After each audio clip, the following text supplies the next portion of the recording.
प्यारे मसीह विश्वासियों, जय यीशु की तथा प्रतिदिन के बाइबल पाठ एवं चिंतन में आप सभी का स्वागत है।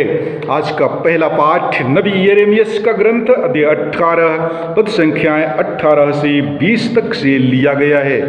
वचन कहता है, उन्होंने कहा, आओ हम यिर्मयाह के विरुद्ध षड्यंत्र रचें। पुरोहितों से शिक्षा मिलती रहती है, बुद्धिमानों से सत्य परामर्श और नबियों से भविष्यवाणी। आओ हम उस पर झूठा आरोप लगाएं, हम उसकी किसी भी बात पर ध्यान ना दें। हे प्रभु, तू मेरी पुकार सुन, तू मेरे विलाप पर ध्यान दे।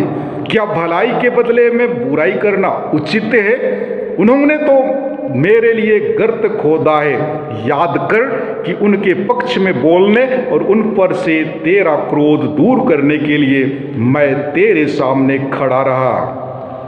प्रभु की वाणी। ईश्वर को धन्यवाद। और आज का सुसमाचार पाठ संत मती के अनुसार पवित्र सुसमाचार अध्याय 20 पद संख्याएं 17 से 28 तक से लिया गया है। वचन कहता है, यीशु यरूशलेम के मार्ग पर आगे बढ़ रहे थे। 12 को अलग ले जाकर उन्होंने रास्ते में उनसे कहा, देखो हम यरूशलेम जा रहे हैं। मानव पुत्र महायाजकों और शास्त्रियों के हवाले कर दिया जाएगा। वे उसे प्राणदंड की आज्ञा सुनाकर गैर यहूदियों के हवाले कर देंगे, जिससे वे उसका उपहास करें, उसे कोड़े लगाएं और क्रूस पर चढ़ाएं। लेकिन तीसरे दिन वह जी उठेगा। उस समय जेबेदी के पुत्रों की माता अपने पुत्रों के साथ यीशु के पास आई और उसने दंडवत करके उनसे एक निवेदन करना चाहा। यीशु ने उससे कहा, क्या चाहती हो? उसने उत्तर दिया, ये मेरे 2 बेटे हैं। आप आज्ञा दीजिए कि आपके राज्य में एक आपके दाएं बैठे और एक आपके बाएं। यीशु ने उनसे कहा, तुम नहीं जानते कि क्या मांग रहे हो? जो प्याला मैं पीने वाला हूं, क्या तुम उसे पी सकते हो? उन्होंने उत्तर दिया, हम पी सकते हैं। इस पर यीशु ने उनसे कहा, मेरा प्याला तो तुम पियोगे, किंतु तुम्हें अपने दाएं या बाएं बैठने देने का अधिकार मेरा नहीं है।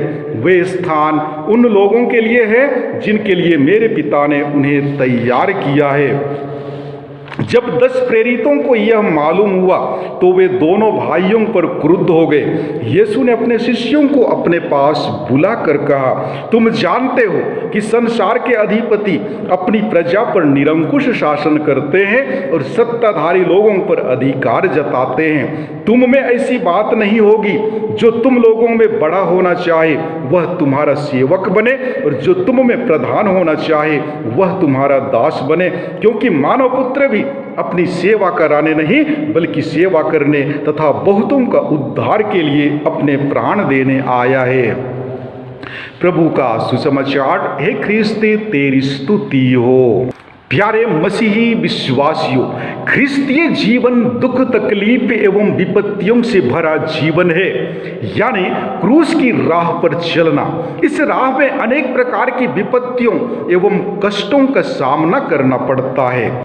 यिर्मयाह नबी एक धर्मी और सच्चे ईश्वर भक्त थे, परंतु उनके दुश्मन हमेशा उन्हें हानि पहुंचाने की ताक में लगे रहते थे। उसी तरह आज हमारी कलीसिया को विभिन्न प्रकार से हानि पहुंचाने में लोग तुले हुए हैं। ना जाने कितने ही ख्रिस्त विश्वासी प्रभु के नाम पर सताए और मारे जा रहे हैं। इसी में हमारा उद्धार एवं अनंत वस्तुओं का संचय है, क्योंकि आधुनिक युग में सब लोग अधिक से अधिक धन संचय, मान मर्यादा, शान शौकत, शक्ति संचय आदि में अपनी प्रतिष्ठा समझते हैं। अपनी शक्ति तथा अधिकार का भय दिखाकर पैरवी करते हैं। ऐसी विषम परिस्थिति में यीशु कहते हैं, जो तुम लोगों में बड़ा होना चाहता है वह तुम्हारा सेवक बने। प्यारे भाइयों एवं बहनों, सामाजिक, राजनैतिक तथा धार्मिक सत्ताधारियों के जीवन तथा कार्य प्रणाली में कहीं ना कहीं स्वार्थ छुपा रहता है। इसी स्वार्थ की सिद्धि प्राप्ति के लिए समाज में अशांति फैलाने की योजना बनाते हैं। समाज में अच्छाई को अनदेखी कर